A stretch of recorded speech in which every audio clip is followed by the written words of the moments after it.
sebenar-benar perkataan itu adalah kitabullah, maksudnya Al-Quran.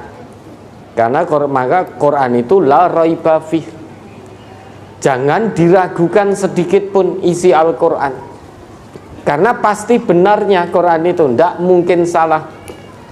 La ya'tihil batil min baini yadaihi wa min khalfih, tidak akan ada kebatilan yang bisa mendatangi Al-Quran dari depan maupun dari belakang. Artinya Quran ini pasti benarnya. La yaksiluhul ma, kata Nabi begitu. Quran ini tidak terkotori oleh apapun juga. Maka Nabi tegas sekali. Inna asdaqal hadisi kitabullah, sesungguhnya sebenar-benar perkataan itu adalah kitab Allah, yaitu Al-Quran. Wa ahsanal hadi hadyu Muhammad, sebaik-baik petunjuk adalah petunjuknya Nabi Muhammad sallallahu alaihi wasallam. Kenapa? Karena yang mendapatkan wahyu itu adalah Nabi. Sedangkan Nabi diutus oleh Allah untuk menyebarluaskan kebenaran Al-Quran. Sedangkan Al-Quran itu hudan linnas, petunjuk, pedoman, kompas hidup bagi semua manusia. Oleh karenanya sebaik-baik petunjuk adalah petunjuk yang dibawa oleh Nabi Muhammad. Kemudian wasyarrul umur muhdasatuhah, seburuk-buruk perkara dalam urusan agama adalah yang diada-adakan. Kenapa? Karena Allah sudah turunkan Al-Quran sebagai petunjuk, sebagai kompas, sebagai pedoman hidup manusia. Allah sudah utus Rasulnya untuk mengajarkan, menjelaskan, menyebarluaskan kebenaran Al-Quran. Kok masih ada yang kurang marem, tidak mau mengikuti Quran dan Sunnah? Titik, wis, pokoknya agama itu ikut Quran dan Sunnah, sudah titik. Kok kurang marem? Kemudian mengada-ngadakan urusan dalam agama, dalam arti tidak dinyatakan dalam Quran, tidak dicontohkan oleh Nabi. Kok kita manusia mempraktekkannya sesuatu yang tidak dinyatakan dan ditegaskan oleh Allah dalam Al-Quran, dan Nabi pun juga tidak mempraktekkannya, tidak memberi contoh. Kok ada di antara kita yang mengada-ngadakan urusan dalam hal ibadah? Maka kata Nabi, itu seburuk-buruk urusan. Wa kullu muhdatsatin bid'ah, segala sesuatu dalam agama yang diada-adakan itu adalah bid'ah, perbuatan yang baru. Baru karena Nabi tidak mempraktekkan dan tidak ada perintah dari Allah. Wa kullu bid'atin dhalalah, segala sesuatu yang baru dalam masalah agama itu adalah sesat. Wa kullu dhalalatin finnar, setiap kesesatan tempatnya di neraka. Ini Nabi yang mengatakan, bukan saya. Yang mengatakan ini Nabi, bahwa Allah sudah turunkan Quran, Allah sudah utus Nabi Muhammad ngajarkan Quran, memberikan contoh kepada umatnya tentang tata cara beribadah yang benar kepada Allah. Kok kita masih memilih cara yang lain? Padahal yang paling paham tentang agama ini itu Nabi. Nabi saja tidak mempraktekkan, kenapa kita harus mempraktekkan? Padahal yang paling paham tentang agama ini adalah Nabi. Karena Nabi yang menerima wahyu Al-Quran. Karena apa yang datangnya dari Nabi itu tanpa disertai hawa nafsu, tetapi berdasarkan wahyu.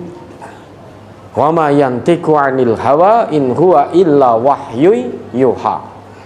Maka di lain kesempatan Nabi kita bersabda, man 'amila amalan laisa 'alaihi amruna fahuwa raddun.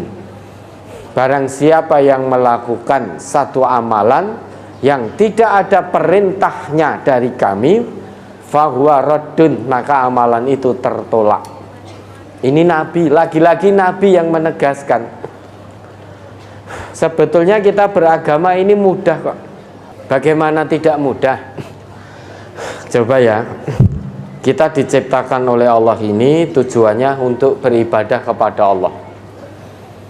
Ibadah kepada Allah itu harus benar. Untuk bisa benar ibadahnya, maka Allah turunkan Al-Quran. Dan Quran itu diturunkan oleh Allah penuh berkah. Tujuannya agar dikaji, diambil pelajarannya. Selain itu, Allah juga utus Nabi Muhammad sebagai Rasulnya.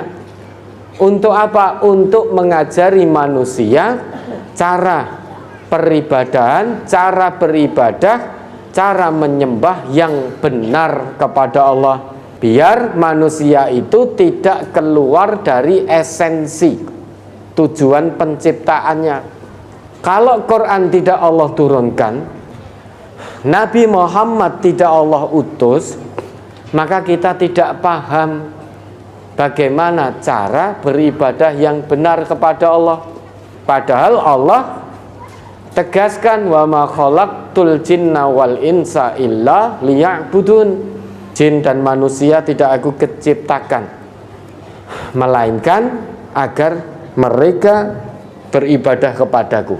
Itu kalau dengan bahasa mudahnya, hei menungso, kamu itu tidak aku ciptakan. Kamu itu aku ciptakan tujuannya kamu menyembahku, kamu beribadah kepadaku. Untuk tujuan yang sangat-sangat mulia ini, maka Allah turunkan Al-Quran, Allah utus nabinya mengajarkan pada kita tata cara beribadah penyembahan yang benar kepada Allah. Maka Allah pun perintahkan, qul in kuntum tuhibbunallah fattabi'uni yuhibbukumullah wa yaghfir lakum dzunubakum. Katakan Muhammad, loh ini Nabi Muhammad diperintahkan oleh Allah untuk mengatakan, menyebarluaskan. Kalau dalam bahasa sekarang, untuk memviralkan. Viralkan, hei Muhammad. Kalau bahasa sekarang, katakan Muhammad, viralkan Muhammad kepada semua manusia.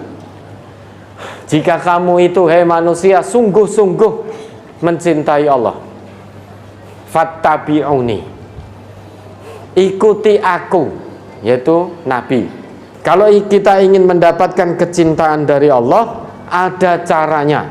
Caranya cukup mudah, yaitu ittiba'u Rasulillah, mengikuti Nabi. Kalau itu bisa dilakukan, yuhibbukumullah, Allah akan mencintaimu. Kalau Allah mencintaimu, Allah akan ampuni dosa-dosamu. Sebetulnya sangat mudah sekali untuk beragama ini. Jangan ditambah, jangan dikurangi. Cukup ikuti Nabi saja, karena itu perintah Allah, ittiba'u Rasulillah. Dan jaminan dari Nabi, Nabi itu tidak meninggalkan dinar, tidak meninggalkan dirham, tidak meninggalkan kekayaan. Tetapi Nabi hanya mewariskan dua hal, yaitu Quran dan Sunnah. Kalau kita ikuti Quran Sunnah dalam kehidupan ini, lantadillu, jaminan dari Nabi, selamanya kamu gak akan tersesat dunia, gak akan tersesat akhirat. Nah, manusia ini memang sukanya kalau ada yang sulit, kenapa harus mudah? Padahal mengikuti Nabi itu sangat-sangat mudah. Tetapi ada yang menambah, ada yang mengurangi. Ya monggo saja, lana a'maluna walakum a'malukum. Kita saling menghormati. Dan prinsip kita beragama, karena kebodohan kita, Maka kita mengambil prinsip yang Allah tegaskan, wala taqfu ma laisa laka bihi ilmun. Jangan melakukan satu amal apapun yang kita belum tahu ilmunya. Ilmu di sini berarti ya harus dari Quran, harus dari sunnah. Innas sam'a wal basar wal fuad kullu ulaika kana anhu mas'ula. Hati-hati kalau hanya sekedar ikut-ikutan tanpa ilmu, hati-hati. Innas sam'a pendengaran, wal basar penglihatan, wal fuad hati, itu akan dimintai pertanggungjawaban oleh Allah. Kamu melakukan amal seperti itu, kamu mendengar penjelasan siapa? Sedangkan nabiku saja, utusanku tidak menjelaskan seperti itu.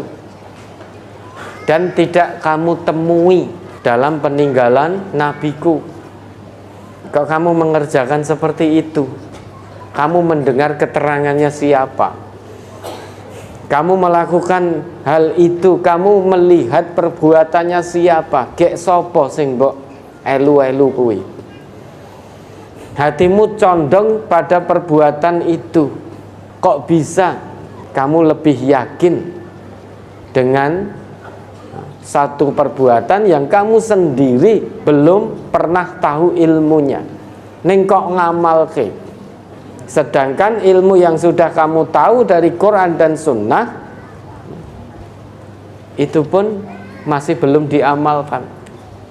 Maka prinsip kita dalam beragama tetap kita saling menghormati, namun prinsip kita wala taqfu ma laisa laka bi ilmun.